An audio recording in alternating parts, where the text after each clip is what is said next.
Assalamualaikum warahmatullahi wabarakatuh. Selamat datang kembali di channel Pegawai Muslim. Semoga informasi yang kami sajikan ini bisa bermanfaat untuk kita semua. Selamat menonton.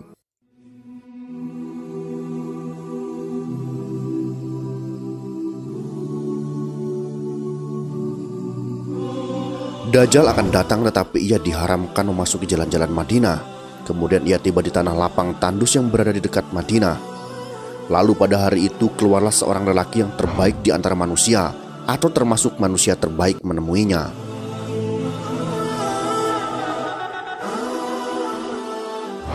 Bagi yang bisa mengkaji atau minimal membaca buku-buku tentang akhir zaman atau tanda-tanda kiamat, maka siapa yang tidak mengetahui kisah seorang pemuda yang dibunuh Dajjal dan kemudian dihidupkan kembali, pemuda tersebut bisa jadi adalah Anda atau siapa saja dari umat Nabi Muhammad SAW. Apa yang Pegawai Muslim maksudkan?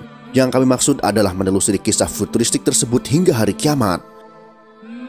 Kami yakin kita atau kebanyakan manusia tidak mengetahui bahwa sesungguhnya pemuda yang dibunuh oleh Dajjal tersebut akan tetap hidup setelah dibunuh oleh Dajjal.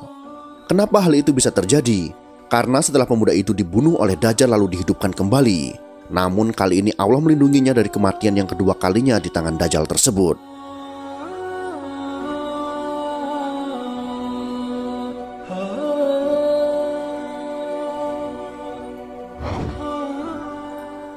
Dari Abu Sa'id Al-Khudri radhiyallahu anhu, dari Nabi Shallallahu alaihi wasallam, beliau bersabda, Dajjal akan muncul, kemudian ada seorang dari kalangan kaum mukminin yang datang kepadanya. Lalu ia disambut oleh bala tentara Dajjal. Mereka bertanya, hendak kemana kamu? Ia menjawab, aku hendak menemui seseorang yang baru saja muncul. Mereka pun bertanya kepada orang mukmin itu, apakah kamu tidak percaya kepada Tuhan kami? Ia pun menjawab, tidak ada keraguan sedikit pun tentang Tuhan kami. Mereka berkata, bunuhlah orang ini. Salah seorang di antara mereka berkata kepada yang lain, bukankah Tuhanmu telah melarang kamu untuk membunuh seseorang tanpa perintahnya? Mereka lantas membawa mukmin itu ke hadapan Dajjal. Ketika orang mukmin itu melihat Dajjal, ia berkata, hai sekalian manusia, sesungguhnya inilah Dajjal yang disebut-sebut oleh Rasulullah Shallallahu alaihi wasallam. Kemudian Dajjal memerintahkan agar pemuda tersebut disembelih. Ambil dan sembelihlah dia. Punggung dan perutnya dipenuhi pukulan. Kemudian Dajjal bertanya, apakah kamu belum beriman kepadaku? Pemuda itu pun menjawab, engkau adalah Al-Masih pendusta.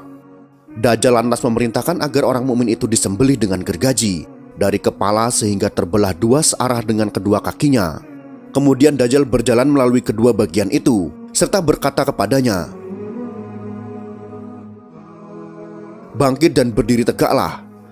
Maka pemuda mukmin yang dibunuh itu pun hidup kembali. Lalu Dajjal bertanya kepadanya, apakah kamu belum beriman kepadaku? Pemuda itu pun menjawab, malah pengetahuanku tentang engkau bertambah jelas. Kemudian orang mukmin itu berkata, hai sekalian manusia, sesungguhnya Dajjal tidak akan bisa berbuat seperti ini lagi kepada siapapun setelah aku. Dajjal lantas memegang orang mukmin itu untuk disembelih kembali. Tetapi Allah menjadikan anggota badan yang berada di antara leher dan tulang belakang itu seperti tembaga, sehingga Dajjal tidak mampu lagi untuk membunuhnya.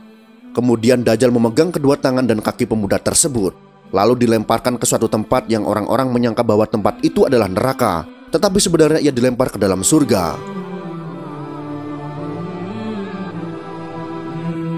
Kemudian Rasulullah Shallallahu alaihi wasallam bersabda, inilah manusia yang paling besar persaksiannya atau mati syahid yang paling tinggi tingkatannya menurut Rabb seru sekalian alam. Hadis riwayat Muslim nomor hadis 2938. Lalu siapakah pemuda mukmin tersebut? Seperti yang sudah kami katakan dari awal, pemuda yang dibunuh tersebut bisa jadi itu adalah Anda, bisa jadi adalah Fulan, Fulan, dan seterusnya.